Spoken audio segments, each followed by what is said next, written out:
Bismillahirrahmanirrahim. Meneruskan kajian pengamalan atau pengalaman daripada ilmu syahadat itu sendiri. Yang dimaksud daripada pengamalan atau pengalaman syahadat adalah pada titik poinnya adalah di titik kesadaran.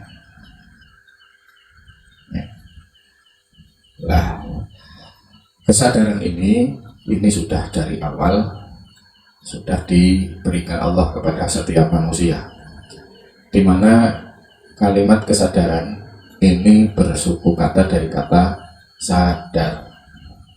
Ya, kata sadar ini kalau diringkas kembali itu nanti kita akan menemukan suku kata lagi atau kata dasarnya adalah ada di sini.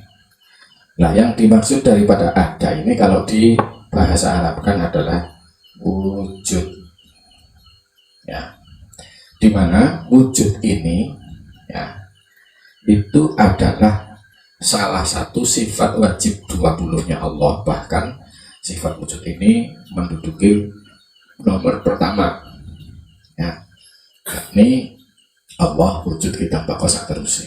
Nah, maka dengan demikian maksud daripada syahadat adalah membangun sebuah kesadaran, ya, membangun sebuah keterjagaan agar kesadaran ini tansah kemudian lestari dan istiqomah. Oleh karena bahwa ketika manusia itu tidak sadar, ya, maka akan terjadi kebalikan daripada kesadaran. Apa itu? Kelalaian. Kelalaian. Ya, kelalaian ini kemarin pada pengajian kemarin ini ada dua macam kelalaian. Kalau di dalam bahasa Arab itu yang pertama nisyan. Ya, nisyan sama dengan lupa. Ya, tetapi nisyan ini lebih cenderung disematkan kepada orang yang sudah memahami sifat wujudnya Allah. Dan yang kedua, kelalaian ini juga, ini karena bahasa Indonesia, ini juga bisa diwakili dengan kalimat ghaflah. Ya.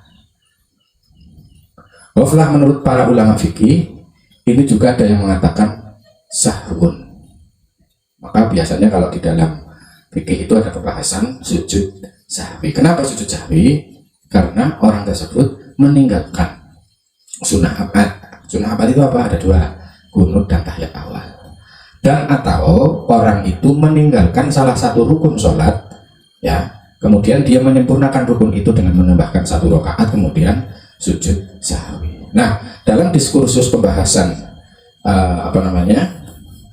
syahadat ghaflah ini disematkan, ya, cenderung disematkan kepada orang lupa, ya, dia lupa, tetapi lupanya itu memang dia itu sudah tidak sanggup mengingat atau mengerti atau mengenal adanya Allah atau zatnya Allah itu, sehingga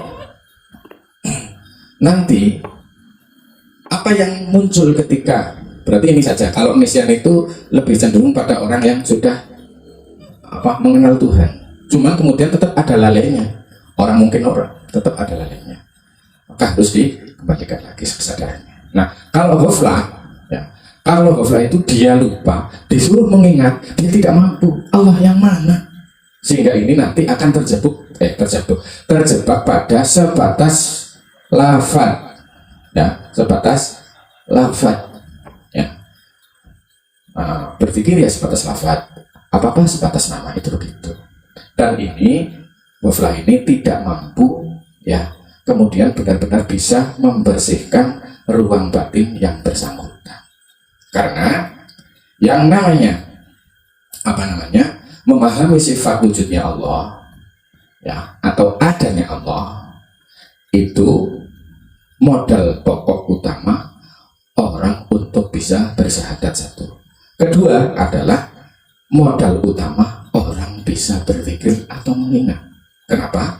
Karena orang yang mengingat sesuatu, dia harus tahu sesuatu yang diingat. Coba kalau orang mengingat sesuatu, dia sudah tidak ingat atau sudah kelalen, sudah pangling, mau ingat apanya coba? Mau sadar bagaimana? Begitu. Oleh karena itu, ya, ini modal yang sangat utama bahwa syahadat tauhid, ya, yang nanti diteruskan dengan mudawamatul dzikri atau langgengnya kesadaran, ini ibarat kata itu dapat membersihkan penyakit-penyakit batin, penyakit-penyakit hati, penyakit-penyakit angan pikiran dari akarnya dipeduli. Tetapi kalau orang itu belum memahami secara maksimal apa yang dikehendaki daripada sifat wujudnya Allah, sehingga syahadatnya hanya di bibir, nah kemudian dzikirnya juga hanya sebatas nama, maka dia hanya di permukaan. Di dalamnya dia masih ada keakuan. Di mana kita tahu bahwa keakuan itu sumbernya sifat-sifat madmumah atau sifat-sifat tercela. Sudah. Jadi untuk kemudian kita membersihkan batin kita, maka modal pokoknya yaitu kita sudah paham sifat wujud, ya. Terus kemudian kita sudah baik dan benar dalam bersyahadat. Kemudian ini pula yang kemudian bisa menjadi modal utama pokok orang itu mampu zikrullah, mampu menyadari Allah. Itu begitu. Terus maksud daripada kesadaran atau zikir ini ada dua agenda utama. Ya, ada dua agenda utama yang bisa saya sampaikan pada forum kali ini. Agenda yang pertama, al-maqsudu min dzikrillahi ta'ala ayyajtanibal mu'minul ghaflata anhu ta'ala. Agenda utama daripada zikrullah atau sadar yang ada ini Allah adalah ayyajtanibal mu'minu. Yang to sing jenenge wong mukmin itu selalu menjauhi, ya, menghindari ghaflah. Ini ghaflah itu lalai. Li'annal ghaflata tajrithuhu 'alal maksiyati. Karena ghaflah, ya. Jadi kalau digambarkan dalam skema tubuh itu begini, ini kepalanya manusia, ya, ini badan, ya. Kesadaran itu di dalam hati pusatnya. Sementara ghaflah itu berada di wilayah pikiran. Ya, ini ghaflah. Pikiran ini yang sering disebut dengan istilah ego. Jadi kalau kita bicara menurut pikirku itu ego sudah. Tuh, makanya agar supaya orang itu tidak melulu semua hanya karena ego, maka memang otak atau pikiran itu harus diberi ilmu agar terarah egonya sebenarnya. Itu agenda utama adalah menghindari diri dari nisyan atau lupa. Nah, apa yang didapatkan ketika orang itu senantiasa berzikir kepada Allah? Tentunya tidak dihisab hidupnya. Selama dia sadar, orang terhisab bahkan diberi pahala, ya, itu. Dan yang kedua, ya, maksud tujuan daripada zikrullah atau sadar yang ada ini hanya Allah adalah menghindari diri dari maksiat. Maksiat apa sih? Maksiat batin. Nah, maksiat batin sih munculnya dari mana? Ya dari nisyan ini. Kesadarannya kembali kepada aku ego, mesti ngayawara ini itu. Tuh. Nah, oleh karena itu perlu disampaikan pula pada kesempatan kali ini bahwa untuk mendidis itu ngoleti kutu di kepala sendiri. Nah, kenapa kutu tuma bahasa Jawanya itu nang sirah? Ya gue karena sirah kayak sini orang-orang warang. Maka fayam bagi likulli insanin ayarifa mu'amalatahu fi wujudihi. Maka sudah selayaknya bahwa setiap manusia itu untuk dapat mengerti diri sendiri, mengenal egonya sendiri. Kalau untuk ukuran orang umum, ya, untuk strata sosial kehidupan sosial, ya, bahwa orang itu rata-rata kan nganggo karpe dewe. Tapi kalau bagi orang pesuluk, bagi orang yang ingin ibaratnya hidupnya damai tentram selamat dunia akhirat, ya, justru tidak sebaliknya. Maka di seyogianya bahwa setiap manusia itu ayyarifa mu'amalatahu fi wujudihi, dia sudah mampu untuk bisa menelisik, ya, keegoan dirinya, li'annahu ma yahsuluhu yu'alliqu fi unuqihi. Karena apa?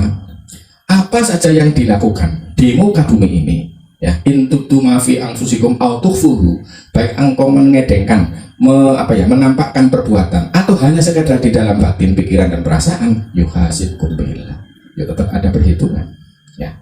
Itu. Nah, ini harus selalu dibersihkan, sebab Allah juga bersabda dalam sebuah ayat yang lain, ya, pada surat Al-Adiyat ayat 9 dan sampai 10, Allah berfirman, a'udzubillahi minasyaitonirrajim, afala ya'lamu idza bu'thira ma fil qubur wa hussila ma fis sudur inna rabbahum bihim yauma idzil khabir. Apakah dia tidak mengetahui bahwa apabila dibangkitkan, bu'thira ma fil qubur, dibangkitkan dari kubur, ya, dan dilahirkan apa yang ada di dalam dada, berarti sing njero dada iki keton kabeh, karena di sana itu ngalam sejati, ngalam hakikat, ngalam apa anane, tidak bisa ditutup-tutupi. Maka oleh karena itu, ya, dalam rangka pengamalan syahadat, dalam pengamalan dzikir, dalam pengamalan kesadaran ini, ya, agar supaya ilmu ini bermanfaat, ya, agar bisa berjalan sesuai dengan yang dikehendaki, maka ada metode-metode, ya, di antara yang pernah disampaikan oleh salah satu mursyid saya di dalam kitabnya Miftahus Sudur, ya, kunci pembuka dada, bahwa metode untuk bisa mengeluarkan endapan-endapan emosi, endapan kekesalan, endapan kegelisahan, ya, memori-memori buruk, ya, maka di sini ada metode zikir tawajuh. Zikir itu sadar, tawajuh itu berarti apa? Tawajuh itu menghadapkan, menyadari bahwa yang ada ini Allah. Terus dengan metode zikir nafas. Kenapa kok saya sering menyampaikan nafas? Karena ketika pikiran diberi pekerjaan memperhatikan nafas, maka pikiran nggak kemana-mana. Begitu. Nah, zikir yang dimaksud di sini adalah ya memang tingkat-tingkatan, ya, ada yang hanya sebatas lafaz, hanya sebatas sebutan nama. Tapi yang dikehendaki di sini adalah sadar, zikir sadar terhadap wujudnya atau keberadaan Allah, di mana dengan keberadaan Allah kita itu menjadi ada, sadar, tawajuh, duduk tawajuh. Monggo ketika yang kemudian dengan memejamkan mata lebih nyaman, ora apa-apa, yang penting sadar Allah. Monggo yang nyaman dengan mata terbelalak tapi dia sadar yang ada ini Allah, monggo. Terus nanti akan mengalami sebuah transendental atau perpindahan kesadaran, ya. Jadi itu tahap awal. Nah, nanti di tengah perjalanan itu atau perjalanan ngening, khalwat, meditasi dan lain sebagainya, itu nanti, ya, pasifnya logika, tidak nanti yang kecenderungan orang itu adalah intelektualitas atau definisi ilmu hafalan itu nanti keluar, muncul, ya, menganalisis, biarkan, oh iya berarti ini sedang keluar. Nah, yang dituju itu bukan itu sebenarnya, tapi kemurnian kesadaran. Kemudian nanti juga akan mengalami berkeluarnya sampah-sampah batin, kotoran-kotoran batin. Ya, contoh seperti apa? Ya, dosa-dosa batin itu yang sudah disinggung oleh Allah dalam surat Al-Adiyat itu, dendam, marah, wadah karo, memori itu harus keluar di alam dunia, nggak boleh dibawa sampai ke alam sana.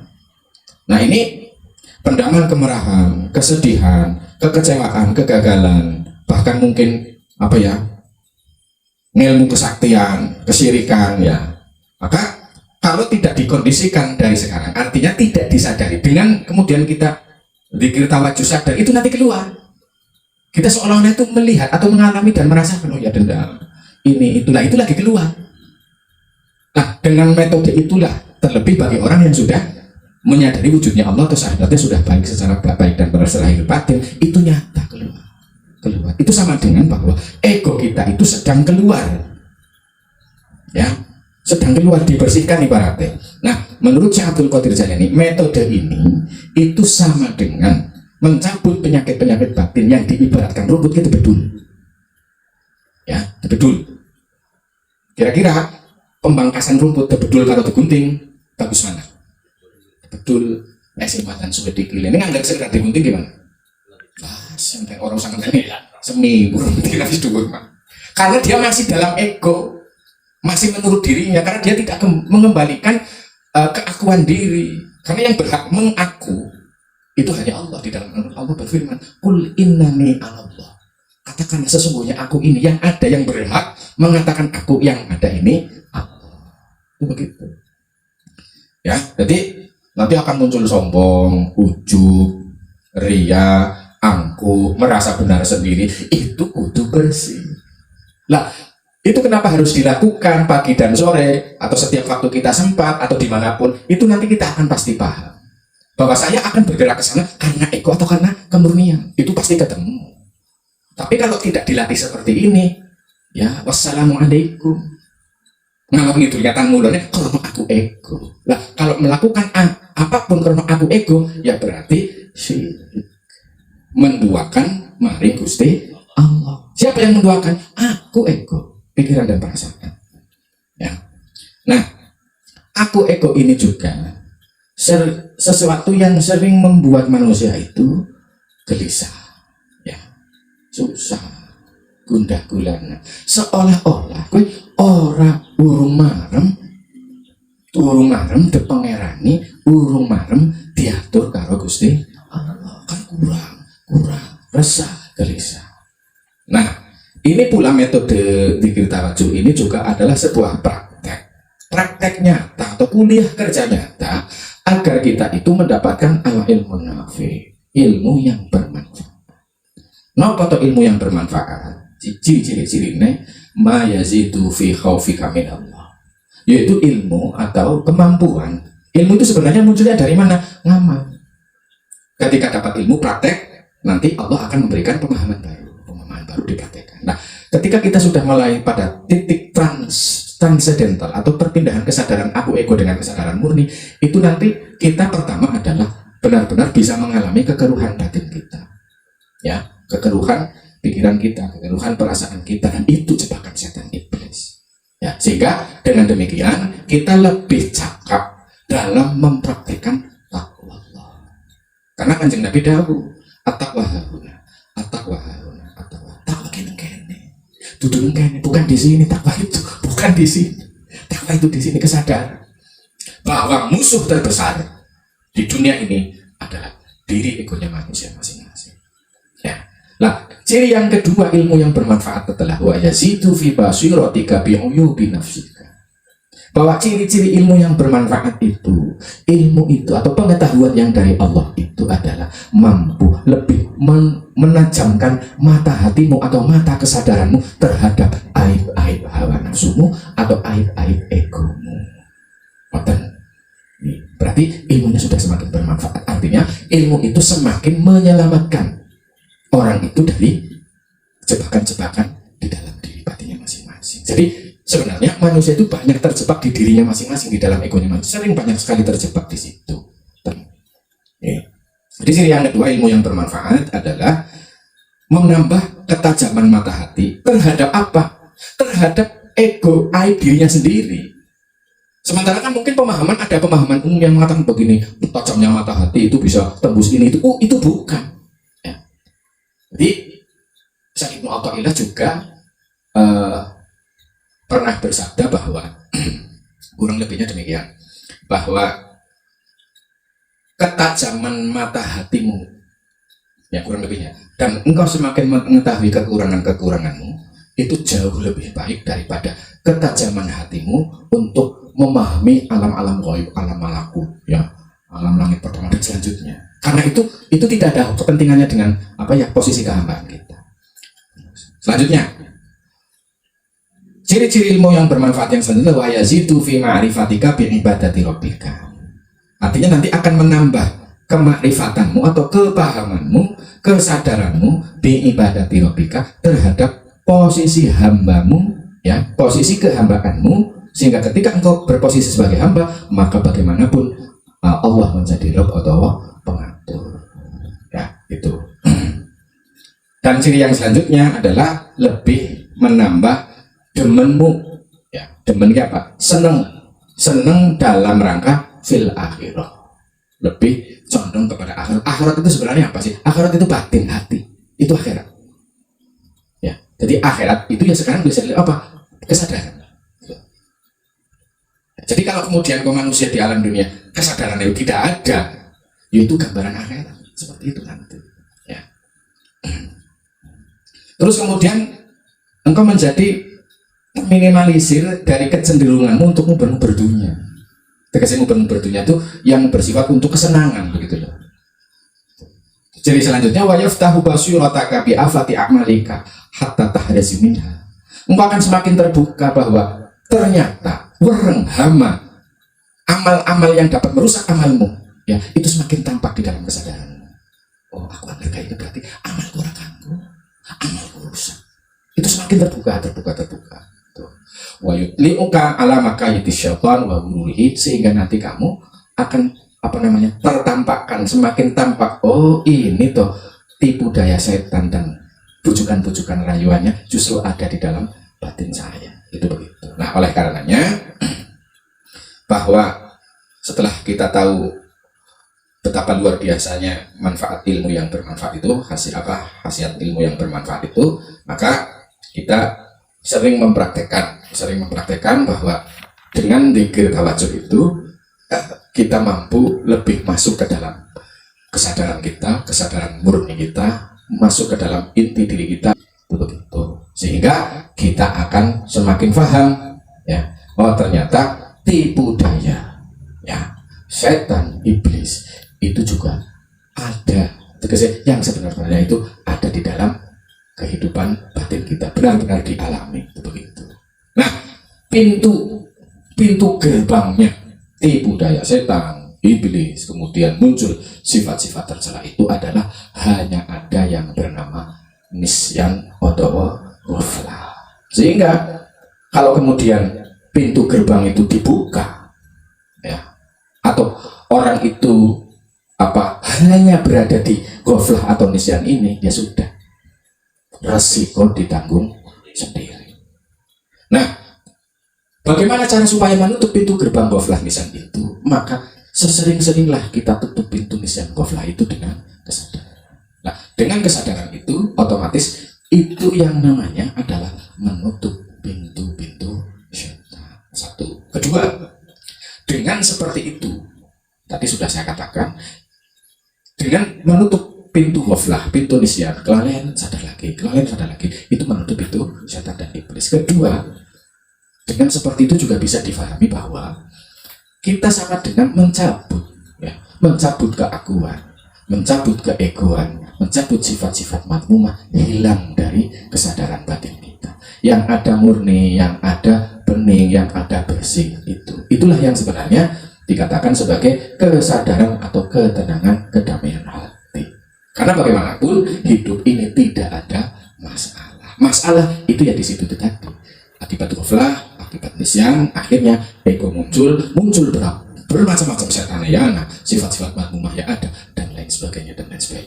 Kalau boleh dikatakan ya, sing jenenge khonas atau bisikan-bisikan setan, sing jenenge khonas itu minal jinnati wan nas. Jadi ya kalau boleh diartikan atau difahami bahwa setan itu yo ada dari unsur alam jin, juga ada dari manusia. Itu begitu.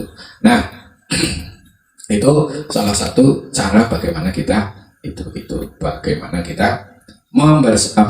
menjaga kesadaran, terus kemudian dapat menutup pintu setan dan iblis, ya, terus kemudian dapat mencabut sifat-sifat yang tidak baik. Itu begitu. Saya tambahkan sedikit dari saya bahwa hakikat kemunafikan tadi itu bahwa itu dapat menutup pintu setan, ya, menutup pintu iblis itu dengan kesadaran, itu rampung itu, jadi kaya, dikasih sapu bersih, kalau sadar wis minggir wis. Nah, dan yang ketiga yang membersihkan dari khusyu'un nifaq. Ta'awwadu billahi min khusyu'in nifaq. Berlindunglah, ini kata Nabi, berlindunglah kalian kepada Allah min khusyu'in nifaq, dari khusyu'e wong munafik. Jadi maksudnya khusyuk itu zahirnya ketone khusyuk, tapi jerone munafik. Kalau kata bapak saya, gue sederhana. Kun manggisan wala takun dong-dongan. Kun dadi sira manggisan ki manggis. Jabane 6, jerone 6. Wala takun dong-dongan, sira aja kaya buah dondong. Jabane halus, jerone ringeh-ringeh. Nah, faqalu ya Rasulullah wa ma Khusyukun nifaq. Lah khusyukun nifaq wong khusyuk tapi munafik niku napa kan Nabi dijawab sama Nabi khusyukul badani wa nifaqul qalbi. Badane tak katon khusyuk ya, pakaiannya micis, sarungan, jubahan, kopiahan bahkan sorbangan. Sore itu ya gelaran renteng-renteng, tapi jerone orang pas karo tampilannya. Jadi menurut Nabi ini yaitu khusyuknya badan namun nifak hatinya munafik. Itu juga dapat ditengarai nengarepe wong tapi nenggurine ngebel. Tuh. Itu harus kita sadari itu. Ya. Lah hakikat kemunifikan itu muncul dari mana? Waflah lagi tadi itu. Nisyan. Karena dia kembali kepada keakuannya. Ya. Mindlessness. Jadi hilang kesadaran maksudnya begitu. Hilang kesadaran apa? Kembali kepada pikiran kesadaran egonya itu begitu. Ya. Terus akhirnya terjadilah penyimpangan yang tadinya harusnya kesadaran ruh hati nyimpang maling kesadaran akal pikiran dan perasaan nafsu ya tuh. Terus dampak yang ketiga adalah tidak mampu menyadari kekinian hadir di sini dan sekarang, karena biasanya kalau orang itu kembali kepada angan-angan dulu semayang-mayang itu begitu. Itulah yang sering bisa dikatakan kalau orang itu tidak sadar kekinian maka dia akan, kalau tidak terbawa ke masa depan ya akan terbawa ke masa lalu. Itu begitu. Ya mungkin begitu saja yang bisa saya sampaikan. Semoga bermanfaat buat kita semuanya dan bisa mempraktikkan. Kurang lebihnya mohon maaf. Billahi taufiq wal hidayah wal afu minkum wa minallah. Wassalamualaikum warahmatullahi wabarakatuh.